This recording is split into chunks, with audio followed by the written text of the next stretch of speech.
وہ بے یقینی کے ساتھ اسے دیکھنے لگا۔ اس کے چہرے پہ غصہ نہیں، لاچاری کے آثار تھے۔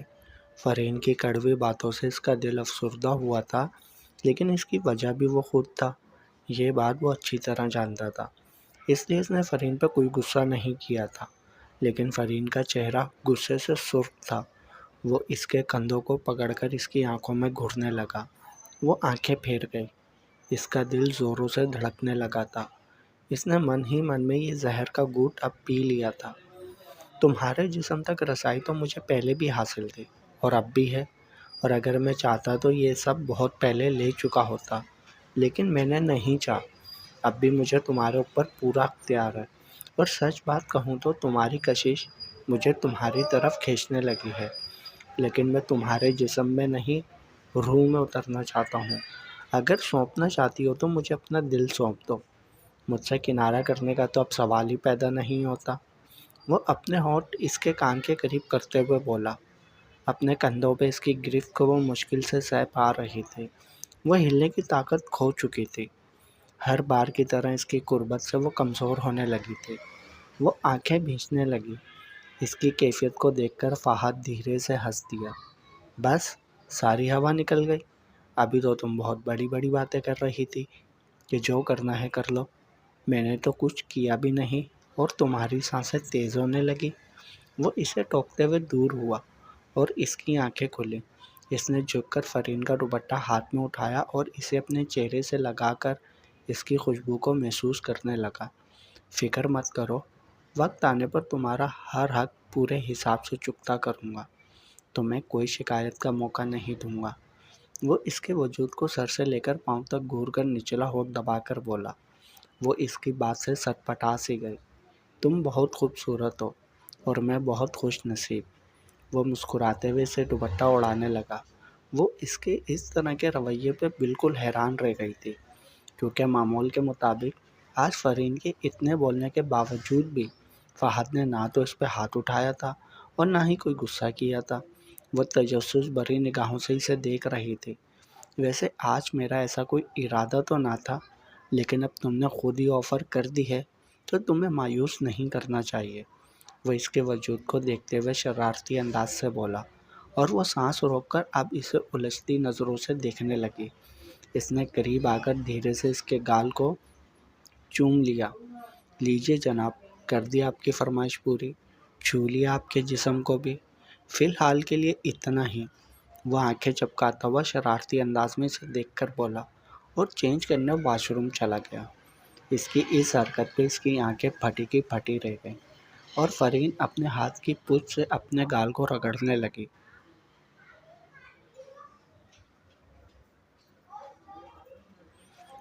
تمہاری حرکتوں سے لگتا نہیں ہے کہ تم کوئی تعلیم یافتہ پڑھے لکھے انسان ہو۔ میں نے تمہیں اعلیٰ تعلیم اور اچھا ماحول دیا تاکہ تم گاؤں میں رہ کر کسی بھی جہالت میں مبتلا نہ ہو۔ کیا کچھ نہیں کیا تمہاری کامیابی اور ترقی کے لیے؟ اور تم ایک لڑکی کے پیچھے اتنے اندھے ہو چکے کہ اپنا آپ ہی بھول گئے۔ اپنے موڑے ماں باپ کی فکر بھی نہ ہوئی تمہیں۔ کس طرح ذلیل اور خوار کیا ہے تم نے انہیں۔ اگر تمہیں کچھ ہو جاتا تو ان کا کیا حال ہوتا؟ تمہیں کوئی اندازہ بھی ہے اس بات کا؟ وہ اس پر شدید برس پڑا تھا۔ اندھا ہی تو ہو چکا ہوں، بہت بے بس اور لاچار۔ میرے پاس کوئی اور راستہ بھی تو نہ تھا۔ وہ مجھ سے ہمیشہ کے لیے دور ہو رہی تھی۔ محبت ہے وہ میری، میں یہ سب کیسے برداشت کر لیتا؟ وہ بے بسی سے بولا۔ تو کیا اب تم نے اسے پا لیا؟ نہیں نا، لیکن تم نے یہ حرکت کر کے ان کے لیے اور ہمارے لیے بدنامی کا داغ ضرور لگا دیا ہے۔ یہ بہت غلط بات ہے منیب۔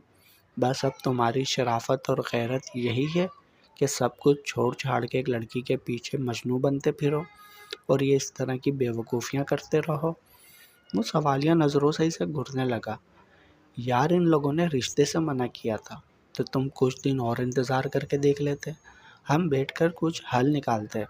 ایسے فیصلے سوچ سمجھ کر کیے جاتے ہیں۔ یہ تو کوئی حل نہ ہوا کہ گھر والے نہیں مان رہے تو بس لڑکی کو گھر سے بھگا کر لے جاؤ۔ میں نے کوئی جلد بازی نہیں کی تھی، بہت انتظار کیا، ہر طرح سے کوشش کر کے دیکھ لی، لیکن نتیجہ کچھ بھی نہ نکلا۔ اس دن اس کا نکاح ہونے جا رہا تھا۔ ایسی صورتحال میں کیا کرتا؟ اس کی شادی میں چلا جاتا لڈو بانٹنے۔ اسے کسی اور کے نام ہوتا ہوا نہیں دیکھ سکتا تھا میں۔ منیب جھنجھلائے ہوئے افسردگی سے بولا، لیکن اس حرکت سے بھی تم نے کوئی فائدہ نہیں اٹھایا، خود کو ہی مصیبت میں مبتلا کیا ہے۔ خیر، اب جو ہو گیا سو ہو گیا۔ شکر ہے معاملات پھر بھی ٹھیک ہو چکے ہیں۔ اب تم مزید یہاں نہیں رہو گے، ہمارے ساتھ لندن چلو۔ لیکن بھائی، اماں ابا کو اکیلا چھوڑ کر کیسے چل سکتا ہوں؟ وہ اس کے فیصلے پہ حیران ہوتے ہوئے فکریہ بولا، جب اس لڑکی کو لے کر بھاگ رہے تھے تب بھی تو انہیں اکیلا ہی چھوڑ دیا تھا، تب کوئی خیال تھا؟ ذرا سوچو، اگر اس لڑکی کو یہاں سے لے جانے میں کامیاب ہو بھی جاتے تو خدا جانے ان لوگوں نے کیا حالت کر دینی تھی چچا کی۔ اس کا تو احساس نہیں ہوا تمہیں؟ وہ سوالیہ نظروں سے اسے گھورنے لگا۔ جواب میں منیب نے ندامت سے سر جھکا لیا۔ میں نے چچا سے بات کر لی ہے، وہ بھی یہی چاہتے ہیں کہ تم فی الحال یہاں سے دور رہو تو بہتر ہوگا، اس لیے اب تم چلنے کی تیاری کرو۔ وہ اسے حکم صادر کرتے ہوئے باہر چل دیا۔ ارے کچھ تو اٹھاؤ، تم نے اتنی دیر سے کچھ لیا ہی نہیں۔ وہ اس کی خالی پلیٹ کو دیکھ کر بولی، یہ کھاؤ فرین، بہت زبردست بنا ہوا ہے، بھابھی کباب بہت اچھے بناتی ہیں۔ فرین کھانے کے مختلف ڈشز کو دیکھ کر کچھ الجھ رہی تھی، جبکہ فہد نے اس کی مدد کرتے ہوئے اسے کباب پیش کیے۔ نہیں، مجھے یہ پسند نہیں ہے، اس نے فہد کو پلیٹ رکھنے کا اشارہ کرتے ہوئے کہا۔ اس کی بات سن کر فہد نے پلیٹ نیچے رکھ دی، جو کہ عجلت میں اس کی پلیٹ میں کچھ کباب نکال بھی چکا تھا۔ فرین نے اپنے آگے سے وہ کباب اٹھائے اور واپس وہیں رکھ دیے جہاں سے فہد نے اٹھائے تھے۔ اس کی یہ حرکت فہد کو ناگوار لگی تھی، لیکن وہ خود پہ ضبط کیے ہوئے خاموش رہا۔ لیکن فہد تو بتا رہا تھا تمہیں کباب پسند ہے۔ سدرا نے حیرانگی سے فہد کو دیکھتے ہوئے فرین کو دیکھا۔ اس کی بات سن کر فرین نے حیرانگی سے فہد کو دیکھا۔ یقیناً وہ اس کی پسند کی ڈش تھی، اگر فہد پیش نہ کرتا تو سب سے پہلے وہ اسی کو اٹھاتی۔ لیکن وہ حیران ہوئی تھی کہ فہد نے کیسے اندازہ لگایا۔ نہیں بھابھی، مجھے کباب بالکل پسند نہیں ہے، ویسے بھی اسے کیا پتا مجھے کیا پسند ہے اور کیا نہیں، اس نے تکا لگا لیا اور آپ نے سچ سمجھ لیا۔ وہ فہد کو ناگواری سے دیکھتے ہوئے جھوٹ بول رہی تھی۔ اس کی بات پہ سدرا کو مایوسی ہوئی۔ اچھا، تو پھر تمہیں کیا پسند ہے؟ اگلی بار میں تمہاری پسند کا پوچھ کر ہی بناؤں گی۔ ویسے آپ نے اور کیا کیا بنایا ہے؟ وہ اب ڈھکن اٹھا کر چیک کرنے لگی، جہاں باقی چیزیں بھی اسی کی پسند کی تھی۔ اسے حیرانگی کے ساتھ ساتھ خوشی بھی ہوئی اور باری باری وہ نکال کر اپنے پلیٹ میں ڈالنے لگی۔ اب کی بار فہد نے کوئی مداخلت نہیں کی تھی، لیکن اب فرین کھانا کھا رہی تھی اور وہ وقفے وقفے سے اس کے چہرے کو گھور رہا تھا۔ اپنی طرف اس کی نظروں کو وہ بار بار محسوس کر رہی تھی۔ اس کا یہ گھورنا فرین کو بے حد ناگوار گزرا تھا اور وہ کھانا چھوڑ کر اب اسے غصے سے گھورنے لگی۔ پیشانی پہ پڑتے بل اس بات کی گواہی تھے کہ وہ شدید غصے میں ہے۔ وہ سوال کرتی ہوئی نظروں سے اسے دیکھ رہی تھی۔ اگر بھابھی وہاں نہ ہوتی تو یقیناً فرین کا غصہ پھٹ پڑتا۔ وہ ناگواری سے چمچہ پلیٹ میں پھینکتے ہوئے اٹھنے ہی لگی تھی کہ اس سے پہلے فہد کھڑا ہوا۔ بھابھی، بھائی جان ہمارے ساتھ ڈنر کرنے کیوں نہیں آئے؟ کیا ابھی بھی طبیعت خراب ہے یا پھر مجھ سے ناراضگی کی وجہ سے وہ باہر نہیں آ رہے؟ جب ساری حقیقت جانتے ہی ہو تو مجھ سے کیا پوچھ رہے ہو؟ جا کر خود ہی پوچھ لو۔ سدرا نے پانی کا گلاس اٹھاتے ہوئے اسے دیکھے بغیر کہا، اور وہ ندامت کے ساتھ نظریں جھکا کر اپنی حرکت کو یاد کرنے لگا اور سر اسبات میں ہلاتا ہوا بھائی کے کمرے کی طرف چل دیا۔ اسے جاتا دیکھ کر فرین نے شکر کا سانس لیا۔ بھابھی، آپ سے ایک بات پوچھوں؟ سچ سچ بتائیں گی؟ کھانا ختم کر کے اب سدرا برتن سمیٹ رہی تھی جب فرین نے اسے اکیلا پا کر ہچکچا کر پوچھا۔ ہاں پوچھو، کیا پوچھنا ہے؟ وہ برتن اٹھا کر بولی اور کچن کی طرف روانہ ہوئی۔ فہد مجھے واپس کس مقصد سے لے کر آیا ہے؟ مجھے یہ بات بہت پریشان کر رہی ہے۔ فرین اس کے پیچھے چلتی ہوئی پوچھنے لگی۔ بیوی ہو تم اس کی، تمہیں گھر لانا اس کی ذمہ داری ہے؟ وہ برتن رکھ کر شگفتہ انداز سے بولی۔ وہ تو میں پہلے بھی تھی، لیکن اس بار اتنی شفقت کیوں کی جا رہی ہے مجھ پر؟ میں سمجھ نہیں پا رہی، وہ یہ سب کیوں کر رہا ہے؟ میں تو اس کے لیے ایک پل کے لیے بھی ناقابل برداشت تھی۔ پھر کیا وہ آج میرے ارد گرد؟ وہ الجھ کر بولی۔ خواہ مخواہ میں زیادہ سوچنے کی ضرورت نہیں ہے۔ اسے اپنی غلطی کا احساس ہو چکا ہے کہ اس نے تمہارے ساتھ بہت غلط رویہ رکھا ہے اور اب وہ اس کی تلافی کر رہا ہے۔ بس اس کے علاوہ اور کوئی بھی مقصد نہیں ہے۔ اب میری ایک بات مانو، فہد نے تمہاری طرف اپنائیت کا ہاتھ بڑھایا ہے تو تمہیں بھی پرانی باتیں درگزر کر کے اسے معاف کر دینا چاہیے۔ میں تمہیں کہا کرتی تھی نا کہ فہد اتنا برا نہیں ہے، بس کچھ حالات نے اسے ایسا بنا دیا ہے۔ وہ اسے کرسی پر بٹھا کر پیار سے سمجھانے لگی تھی۔ جب تم بیمار تھی تو اسے تمہاری بہت فکر تھی۔ یقین نہ آئے تو کسی سے بھی پوچھ لو۔ جب سے تم اس سے دور ہوئی ہو وہ تو تمہاری جدائی میں جیسے پاگل سا ہو گیا تھا، ہنسنا تک بھول چکا تھا۔ تم سے دور رہا ہے نا تو اسے تمہارا احساس بھی ہوا ہے۔ وہ اسے مطمئن کرنے لگی۔ اب یہ جو اس کے چہرے پہ رونق ہے نا، یہ صرف اور صرف تمہاری وجہ سے ہے۔ بس اب اس کو مرجھانے مت دینا۔ وہ اس کے چہرے پہ شفقت سے ہاتھ پھیر کر بولی اور مزید کام کرنے میں لگ گئی۔ اس کی باتوں سے فرین حیرت اور بے یقینی سے دیر تک سوچنے لگی۔ لیکن وہ میرے ساتھ کیوں رہنا چاہتا ہے؟ وہ تو کسی اور لڑکی کو پسند کرتا ہے، وہ الجھ کر بولی اور اب تجسس سے سدرا کو دیکھنے لگی۔ اس کی بات سن کر سدرا گھبراہٹ کا شکار ہونے لگی۔ اس کا جواب تو تمہیں فہد ہی دے سکتا ہے، تم اس سے پوچھ لو۔ فہد کو آتا ہوا دیکھ کر سدرا نے اس کی طرف اشارہ کرتے ہوئے کہا، کیا باتیں ہو رہی ہیں؟ کیا پوچھنے کے مشورے دے رہی ہیں آپ بھابھی؟ اس نے سدرا کی بات سن کر پوچھا اور ایک نظر فرین کو دیکھا جو الجھتی نظروں سے اسے دیکھ کر نظر جھکا گئی۔ بیوی ہے تمہاری، تمہارے بارے میں اسے حق ہے جاننے کا۔ اب یہ جو بھی پوچھے آئندہ اسے سچ سچ بتا دیا کرو۔ وہ اسے حکمیہ انداز سے بولی اور فہد پلکیں جھکا کر تائید کرنے لگا۔ ویسے فہد، اب بہت دیر ہو چکی تمہاری آزادی سے گھومنے کی۔ من مانی اب تو ہر بات کا حساب بیوی کو دینا پڑے گا۔ کہاں جاتے ہو، کیوں جاتے ہو، کس سے باتیں کرتے ہو؟ وہ مسکرا کر فرین کو دیکھنے لگی جو کہ پریشان نظروں سے دیوار کو گھور رہی تھی۔ بندہ حاضر ہے بھابھی، اپنی دیورانی سے کہیں جو پوچھنا ہے پوچھ لے۔ اس کی بات پہ فہد کھل کر مسکرایا تھا اور سر اس بات میں ہلاتے ہوئے فرین کو دیکھا۔ فرین اب بھی خاموش تھی۔ اس کے چہرے سے اس کی الجھن ظاہر ہو رہی تھی۔ یہاں میرے سامنے نہیں، وہ اکیلے میں پوچھ لے گی۔ اب جاؤ، شاباش، اسے کمرے میں لے جاؤ۔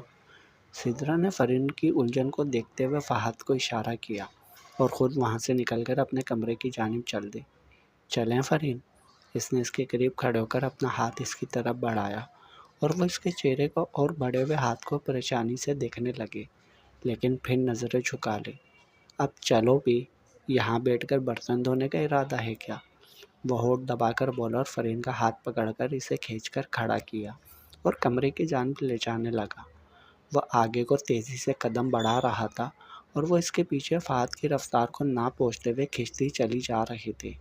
ہاتھ اب بھی اس کی گرفت میں تھا اور اس بار فرین نے اسے چھڑانے کی کوئی کوشش نہیں کی تھی۔ کیا پوچھنا چاہتی ہو؟ پوچھو جو پوچھنا ہے۔ وہ اسے بیڈ پر بٹھا کر پیار سے پوچھنے لگا۔ کچھ بھی نہیں۔ وہ اس کی گرفت سے اپنا ہاتھ چھڑا کر اٹھ کھڑی ہوئی اور ناگواری سے نظریں ادھر ادھر پھیرنے لگی۔ بیٹھو فرین، ابھی تو مجھے تم سے بہت ساری باتیں کرتی ہیں۔ تم نہیں جانتی کتنی مشکل سے وقت گزرا ہے میں نے تمہارے بغیر۔ وہ اسے ہاتھ سے کھینچ کر پھر سے بٹھانے لگا۔ اب کی بار وہ بالکل ایک دوسرے کے قریب تھے، لیکن فرین نے اپنا چہرہ سامنے کی طرف کیا ہوا تھا۔ وہ فہد کو دیکھنے کے بجائے ناگواری سے سامنے دیوار کو گھور رہی تھی۔ لیکن فہد بڑے محفوظ انداز سے کبھی اس کی الجھی ہوئی زلفوں کو دیکھ رہا تھا تو کبھی اس کے ہاتھوں کو، جو کبھی وہ بند کر دیتی اور کبھی کھول رہی تھی۔ تم اس طرح گھبرا کیوں رہی ہو؟ کیا پریشانی ہے؟ وہ اس کے سر کو سلا کر بولا۔ تمہیں اس سے کیا مطلب؟ وہ لب بھینچ کر بولی۔ مجھے بتاؤ، تمہاری ہر پریشانی اور گھبراہٹ کو دور کرنا چاہتا ہوں۔ میں چاہتا ہوں تم ہر وقت ہنستی اور مسکراتی رہو۔ یہ مایوسی اور غصہ تم پر اچھا نہیں لگتا۔ وہ اس کے ہاتھوں کو تھامتے ہوئے بولا۔ فرین نے کچھ کہے بغیر ناگواری سے اس کا ہاتھ جھٹکا۔ اس نے خاموشی سے اپنا ہاتھ ہٹا لیا۔ تمہارے چہرے پہ اداسی اور یہ گھبراہٹ دیکھ کر بہت مایوسی ہوتی ہے مجھے۔ میں جانتا ہوں آج تک میرا رویہ تمہارے ساتھ بہت برا رہا ہے، لیکن میں وعدہ کرتا ہوں تمہیں کبھی کسی شکایت کا موقع نہیں دوں گا۔ میں چاہتا ہوں تم مجھ سے بات کرو، اپنی پریشانی میرے ساتھ شیئر کرو، ہم دونوں مل کر اس بات کو سلجھا لیں گے، بیٹھ کر باتیں کریں گے۔ مجھے ایک موقع دو۔ وہ فرین کی اٹھتی لوٹوں کو باری باری کان کے پیچھے کرتے ہوئے بڑے فکری انداز سے پوچھنے لگا۔ اس کے انداز میں بہت خلوص تھا آج، لیکن اس کے برعکس فرین بہت ناراضگی میں تھی۔ میری گھبراہٹ، میری اداسی کی وجہ اور زندگی کی سب سے بڑی پریشانی تم ہو۔ اگر تم سے چھٹکارا مل جائے تو شاید میری زندگی میں سکون آ جائے۔ اب بولو، میری مدد کر سکتے ہو؟ دے سکتے ہو مجھے سکون اور چین؟ حل کر سکتے ہو میری پریشانی؟ وہ اس کی آنکھوں میں آنکھیں ڈال کر مضبوط لہجے میں بول رہی تھی۔ اس کی بات سے وہ اس کے چہرے سے آنکھیں ہٹا کر پشیمانی سے نظریں جھکا کر نیچے دیکھنے لگا۔ لیکن میں تمہارے ساتھ ساری زندگی رہنا چاہتا ہوں، میں تمہارا چین و سکون بننا چاہتا ہوں۔ میں بول رہا ہوں نا، ایک بار مجھ پر یقین کر کے دیکھ لو۔ خدا کی قسم تمہارا یقین نہیں توڑوں گا، صرف ایک بار مجھے معاف کر دو۔ وہ ٹوٹے ہوئے دل کے ساتھ بے بسی سے کہنے لگا۔ کل تک تو میں تمہارے لیے ایک حقیر ترین تھی، اب کیا ہو گیا جو تمہیں میرے ساتھ زندگی گزارنے کا جنون سوار ہو گیا ہے؟ کل تک تو تم مجھے ایک نظر دیکھنا بھی گوارا نہیں کرتے تھے، پھر ایسی کیا مجبوری آن پڑی کہ فرین رحمان کے سامنے مسٹر فہد، وہ اس کے وجود پر طنزیہ نگاہ ڈالتے ہوئے اس کا نام لے کر کچھ سوچ میں پڑ گئی۔ رضا، وہ پرسکون انداز سے اسے آگاہ کرتے ہوئے بولا۔ کیا مطلب؟ رضا کا نام سن کر اس کے ماتھے پہ بل پڑے۔ اچانک دل تیزی سے دھڑک اٹھا۔ وہ اب رضا کا نام سن کر ایک پل کے لیے اس کی یاد میں کھونے لگی۔ کتنے دنوں سے وہ اس سے رابطے میں نہیں تھی، نہ جانے وہ کس حال میں ہوگا۔ وہ تو یہی سمجھ بیٹھا ہوگا کہ میں اب تک مر چکی ہوں گی، نہ جانے اس کی کیا حالت ہوئی ہوگی۔ وہ اس کے خیالوں میں کھونے لگی تھی کہ فہد نے آگے سے چٹکی بجاتے ہوئے اسے خمار سے نکالا۔ فہد رضا پورا نام ہے میرا، اور تم مسز فرین رضا۔ وہ معنی خیز انداز سے بولتے ہوئے اسے پیار بھری نگاہوں سے دیکھنے لگا۔ وہ ہونٹ پہ فاتحانہ مسکراہٹ سجنے لگی۔ اپنا یہ نام اپنی اس بدصورت محبوبہ کے ساتھ جوڑ دینا، مجھے تمہارے نام کی کوئی ضرورت نہیں ہے۔ وہ اکڑ کر بولی۔ کیوں، تمہیں یہ نام پسند نہیں ہے؟ میری خوبصورت محبوبہ کو تو رضا نام سے بہت عشق ہے۔ وہ کسی گہری سوچ میں ڈوبتے ہوئے سے بولا۔ اس کی بات سن کر وہ عجیب جھنجھلاہٹ کا شکار ہونے لگی تھی۔ رضا کا نام سن کر اسے اس کی بے حد یاد آنے لگی تھی، اور وہ خود کو بہت بے بس اور لاچار محسوس کرنے لگی تھی۔ فہد اب اسے دیکھ رہا تھا۔ وہ اتنا ہی عشق کرتی ہے تم سے تو پھر میری جان چھوڑ کیوں نہیں دیتے، لے کر کیوں نہیں آتے اسے اس گھر میں؟ وہ اس پر طنز کرتے ہوئے بیڈ سے اٹھی۔ اب کہاں جا رہی ہو؟ رات بہت ہو چکی ہے، سو جاؤ۔ وہ اسے جاتا دیکھ کر بولا۔ وہیں جا رہی ہوں، وہ صوفے کی طرف جاتے ہوئے بولی۔ پاگل ہو گئی ہو کیا؟ تم بیڈ کے ہوتے ہوئے وہاں تنگ جگہ پہ سو گی؟ وہ صوفے پہ تکیہ ٹھیک کرتے ہوئے وہ بیڈ پر تکیہ ٹھیک کرتے ہوئے بولا۔ ہاں میں یہیں ٹھیک ہوں، وہ لیٹ کر بولی۔ لیکن یہاں سونے سے کیا مسئلہ ہے؟ آ جاؤ یار، میں تنگ نہیں کروں گا تمہیں، آئی پرومس، وہ بے تکلفی سے بولا۔ نہیں، تمہارے ہوتے ہوئے مجھے وہاں خوف ہو رہا ہے، وہ جھنجھلا کر بولی۔ مجھ سے؟ وہ خود کی طرف اشارہ کرتے ہوئے بے یقینی سے بولنے لگا۔ ہاں تم سے، وہ الفاظ کو کھینچتے ہوئے بولی۔ لیکن میں وعدہ کر چکا ہوں، کسی قسم کی کوئی ایسی حرکت نہیں کروں گا، اور پہلے تم یہاں پر ہی سوتی تھی، تب خوف نہیں ہوتا تھا، اب کیا میں کوئی بلا بن چکا ہوں؟ حالانکہ میرا رویہ بھی اب تم سے اچھا ہے، پھر تم مجھ سے خوف کیوں کھا رہی ہو؟ وہ لجتے ہوئے پوچھنے لگا۔ یہی رویہ تو مجھے خوفزدہ کر رہا ہے، مجھے جھنجھوڑ رہا ہے۔ جتنا تم مجھ سے پیار سے بات کر رہے ہو، میں اتنا ہی الجھ رہی ہوں، اتنا ہی تم سے خوف ہو رہا ہے، وہ اپنا ماتھا پکڑ کر بولی۔ اور اب مہربانی ہوگی اگر مزید بحث کرنے کے بجائے تم مجھے تھوڑی دیر آرام کرنے دو، وہ کروٹ بدل کر خفگی سے بولی۔ اور فہد نے مزید کوئی بحث نہیں کی۔ کچھ دیر تک وہیں بیٹھے رہنے کے بعد وہ بھی سونے کے لیے لیٹ گیا۔ اٹھ جاؤ بیگم صاحبہ، کافی دیر ہو چکی ہے، اگر آپ اسی طرح سے دیر تک سوتی رہیں گی تو بھابھی ہماری رات کے بارے میں نہ جانے کیا کیا حسین گمان کر بیٹھیں گی۔ اسے اٹھتا دیکھ کر وہ ذرا معنی خیز انداز میں بولتے ہوئے اس پر جھکنے لگا اور وہ اسے ہاتھوں سے دھکا دے کر پیچھے کرنے لگی۔ رات دیر سے سونے کی وجہ سے صبح تک اس کی نیند پوری نہیں ہوئی تھی۔ نیند کا خمار اب بھی اس کی آنکھوں میں تھا۔ اس کے ہاتھ کام نہیں کر رہے تھے، لیکن اپنے نزدیک آنے سے وہ پھر بھی اسے روکنے کی کوشش کر رہے تھے۔ وہ اس کی کیفیت کو دیکھ کر مسکرا رہا تھا۔ ہٹو یہاں سے منحوس انسان، وہ منہ خراب کر کے اسے دھکیلنے لگی۔ اب کی بار وہ خود ہی اڑ گیا۔ وہ جلدی سے وہاں سے اٹھ گئی۔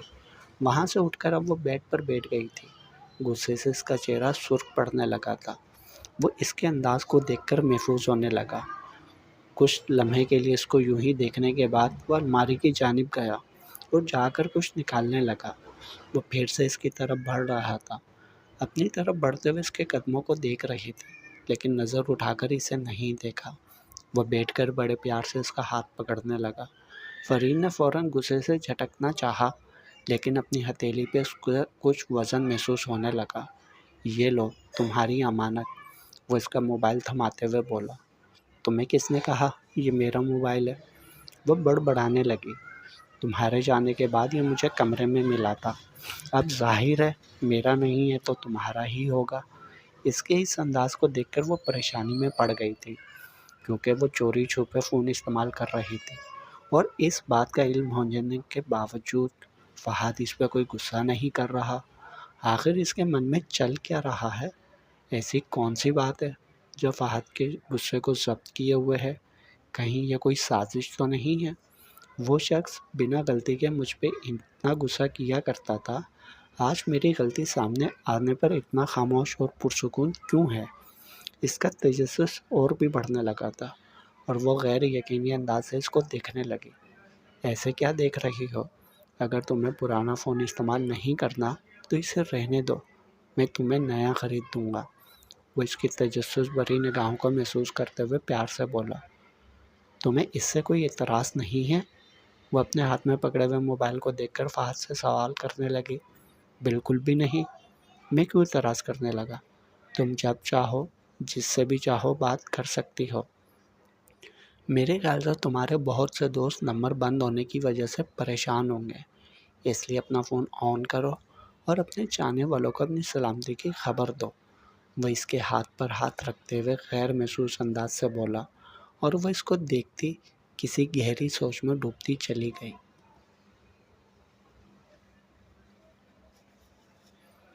جاری ہے بقیہ اگلے پارٹ میں۔ تمام پارٹس پڑھنے کے لیے چینل کو سبسکرائب کریں اور لائک ضرور کیا کریں، اور کمنٹس میں اپنی رائے بھی بتائیں۔ یہ ناول آپ کو کیسا لگ رہا ہے؟